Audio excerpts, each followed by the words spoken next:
हर्ष महाजन ने बड़ा दावा किया है, कहा कि हम कभी भी सरकार गिरा सकते हैं, बीजेपी तैयार है।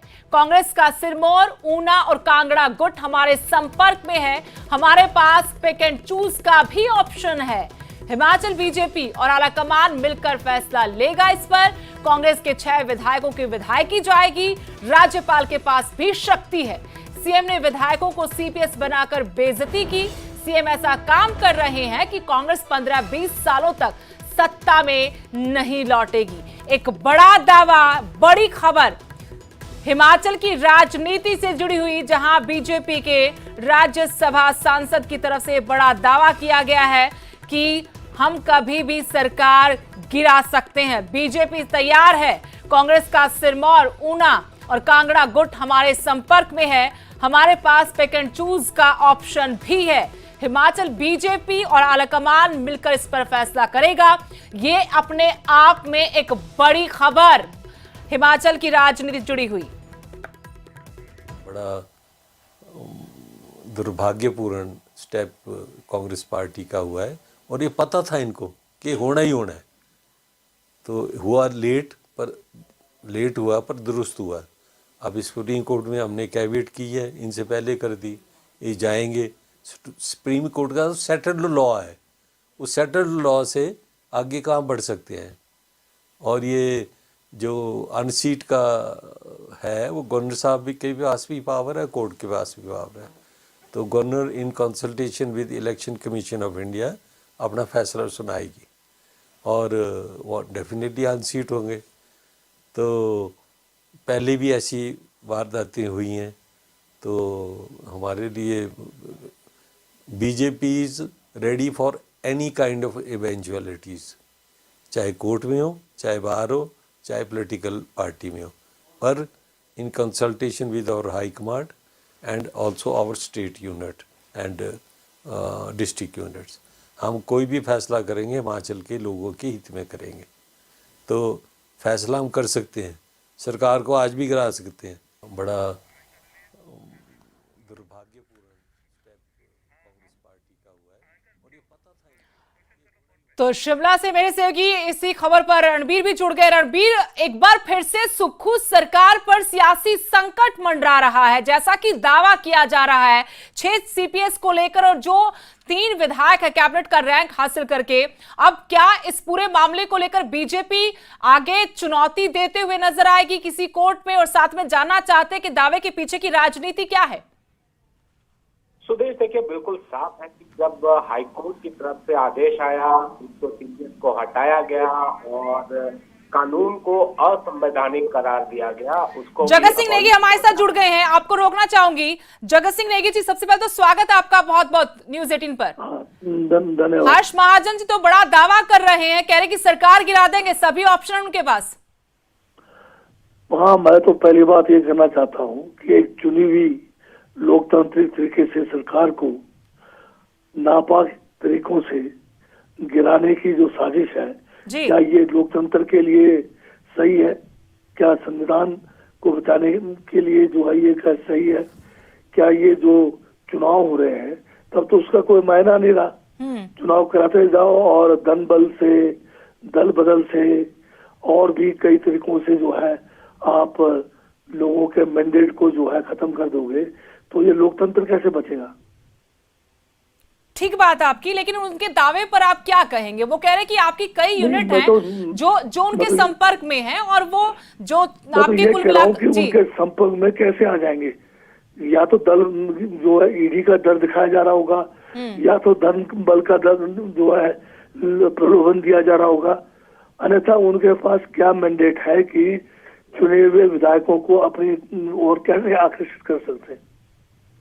वो कह रहे कि आपने 6 सीपीएस बना दिए, आपने नियमों को धत्ता बता दिया, 6 सीपीएस बना दिए, 3 बाकी विधायकों को कैबिनेट रैंक दे दिया, ये भी तो कानून के साथ खिलवाड़ है और इसको चुनौती देंगे। ये तो अभी हाई कोर्ट का ही फैसला है ना। जी जी जी, अभी तो हमने सुप्रीम कोर्ट में जाना, फाइनल वर्डिक्ट तो सुप्रीम कोर्ट से होगा। ये जो कानून बना था वो कानून तब तक जो है वैलिड होता है जब तक उसको जो है अनकॉन्स्टिट्यूशनल या इलीगल डिक्लेयर नहीं किया जाता। तो जयराम जी की जब सरकार थी जी, इन लोगों ने क्यों इस कानून को जो है रिपील क्यों नहीं किया अगर ये कानून गलत था तो?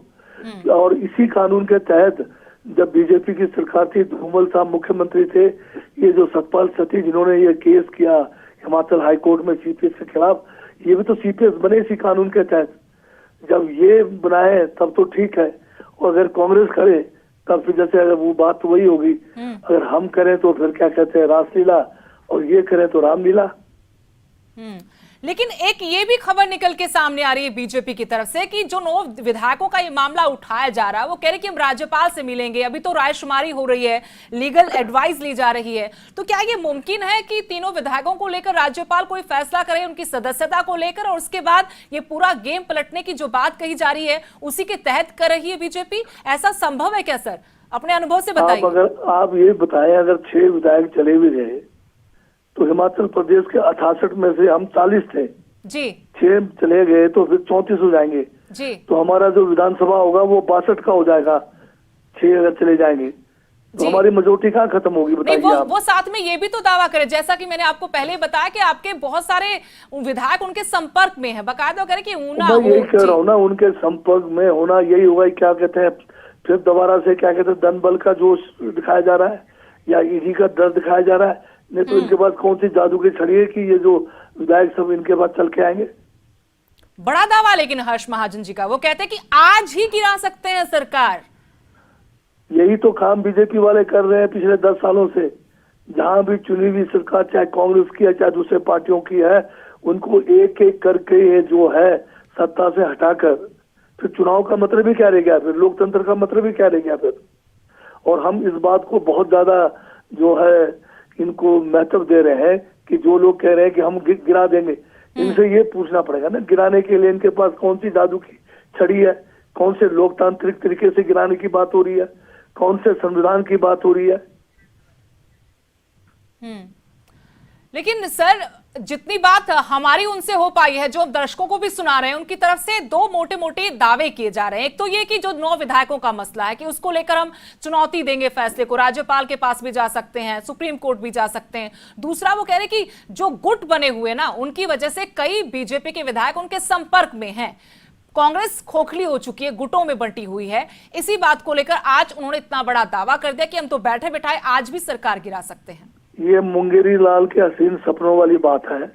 पूरी जोर लगा दी इन्होंने कि जी कांग्रेस की सरकार को गिराने के लिए।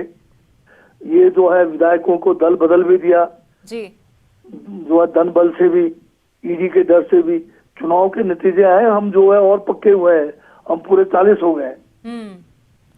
इसलिए ये अपने आप में बड़ी खबर हो जाती है। हम आपसे भी तभी संपर्क साध रहे थे कि पहले जो हमने एक बड़ा नाटक देखा था, कई दिनों तक उठापटक होती रही, जो चंडीगढ़ में डेरा डालकर बैठ गए थे आपके साथी, तो क्या फिर से ऐसे हालात बन जाएंगे क्या? बार बार जनता जो बड़ी उम्मीदों के साथ एक अपनी सरकार चुनती है, फिर वो ऐसा ड्रामा देखती है, क्या फिर से वही घटनाक्रम होगा?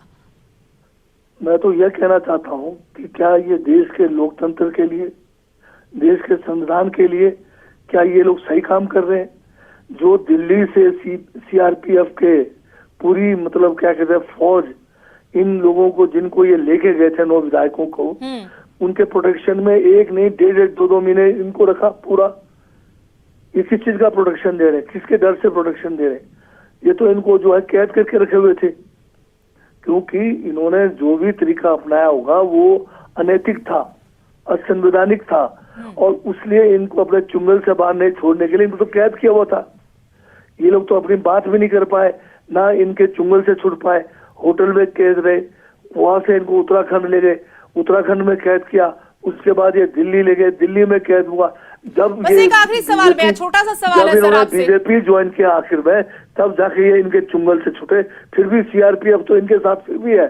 मेरा एक छोटा सा सवाल, आखिरी सवाल सर आपसे। सवाल मेरा ये है कि क्या बीजेपी से ज्यादा खतरा आपको अपनों से है, जो नाराजगी है संगठन के स्तर पर भी हो या सरकार के अंदर? खतरा बीजेपी की विचारधारा से है, उस विचारधारा से जो लोकतंत्र को नहीं मानता, उस विचारधारा से खतरा है जो संविधान को नहीं मानता, उस विचारधारा से हमें खतरा है जो चुनाव को नहीं मानता, जो केवल दल बदलने के जो नापाक तरीके हैं उसको मानता है, जो धन बल की बात करता है, जो इनको शक्तियां मिली हुई है ईडी सीबीआई की, उसको मानता है। उससे खतरा है। जी, बहुत बहुत शुक्रिया जगत सिंह नेगी जी हमारे साथ जुड़ने के लिए, तमाम इस बातचीत के लिए। मेरे से रणबीर भी लगातार हमारे साथ फोन लाइन जुड़े हुए। रणबीर से पूरा ये मामला समझने की कोशिश करते हैं कि आखिरकार इतने बड़े दावे के पीछे की राजनीति क्या। रणबीर जरा समझाइए, जैसा कि मैंने कहा कि पहले भी एक बड़ा घटनाक्रम ऐसा देख चुके हैं, अब इस दावे के पीछे की राजनीति क्या है, पर्दे के पीछे क्या पटकथा लिखी गई है? सुदेश, आप देखिए, राजनीति के खेल में जो 6 माह से ज्यादा जो है जो प्रेशर टैक्टिक्स है वो काम आती है। फिलहाल तो आप ये देख सकते हैं, आप हिमाचल की राजनीति को यूं समझे, हिमाचल की विधानसभा की स्थिति को यूं देखे। मान लीजिए कि जैसा कि जगत सिंह नेगी अभी कह रहे थे कि ये 6 विधायक जो है अनसीटेड हो जाते हैं, तो फिर भी बहुमत में जो है कांग्रेस ही रहेगी और एक सीट उन्हें फिर अगर उस पर उपचुनाव होते हैं तो कांग्रेस को बहुमत के लिए सिर्फ एक सीट जीतनी होगी। एक बात ये। दूसरी बात यहाँ पर देखी गई और यहाँ पर प्रेशर टैक्टिक्स किस तरह से की जा रही है, मुख्यमंत्री और कांग्रेस आला कमान पर किस तरह का दबाव डाला जा रहा है। जो खबरें लगातार निकल कर आ रही थी कि मुख्यमंत्री की कार्यप्रणाली से पार्टी के जो अधिकतर लोग हैं वो नाराज चल रहे हैं, कुछ विधायक नाराज चल रहे हैं, इस तरह की बातें राजनीतिक गलियारों में आ रही थी। एक तो उसको निशाना यहाँ पर साध रही है भाजपा और इसीलिए गुटों की बात की जा रही है, खासकर सिरमौर गुट की बात की गई, ऊना गुट की बात की गई। ऊना से मुकेश अग्निहोत्री आते हैं डिप्टी सीएम। तो भाजपा यहाँ पर प्रेशर टैक्टिक्स कर रही है। और दूसरी बात इसमें जो अहम पहलू है वो ये है कि भाजपा के जो 9 विधायक है जिन पर जिनके खिलाफ मामला एक बना हुआ है विधानसभा के भीतर ही, आपने देखा कि जो मॉनसून सत्र था उस दौरान क्या कुछ हुआ है, तो उनके ऊपर भी तलवार लटकी है। और बड़ी बात हर्ष महाजन को लेकर ये भी है, हर्ष महाजन की यहाँ पर जो विधानसभा के स्पीकर की तरफ से जो प्रिविलेज नोटिस दिया गया है, विशेषाधिकार हनन का नोटिस दिया गया है, एक चीज को भी यहाँ पर समझना चाहिए। जो यहाँ पर पूरा माहौल अगर हम देखें तो कोशिश की जा रही है, हालांकि सरकार ये इन 6 विधायकों के जो मामला है, अब सुप्रीम कोर्ट में है, मामला अदालत में है, कानूनी विकल्प राज्य सरकार के पास भी है, विपक्ष के पास भी है, तो उसमें थोड़ा समय लगता है। राज्यपाल का मूड क्या होगा ये देखने वाली बात होगी। दूसरी बड़ी बात इसमें यहाँ पर ये भी जा रही है कि शायद ऐसा नहीं लगता कि भाजपा इतनी जल्दी ज्यादा कुछ करने की तैयारी में है। 23 नवंबर आप सोच सकते हैं कि महाराष्ट्र के जब चुनाव निपट जाए, उसके जब रिजल्ट आ जाए, तो उसके बाद आप देख सकते हैं कि कुछ बड़ी हरकत यहाँ से देखी जा सकती है। लेकिन यहाँ पर माहौल जरूर बनाया जा रहा है। शुक्रिया रणबीर तमाम जानकारी के लिए, बातचीत के लिए। तो ये बड़ा दावा बीजेपी की तरफ से आज हर्ष महाजन ने किया है कि कभी भी सरकार गिरा सकते हैं और इसके लिए हम तैयार हैं। सिरमौर, ऊना और कांगड़ा गुट हमारे संपर्क में कांग्रेस का है। इसी को लेकर हम कांग्रेस के नेताओं से बातचीत कर रहे थे और मंत्री हमारे साथ खुद जुड़े, कहा कि ये बीजेपी की ऐसी नीति है और ये लोकतंत्र का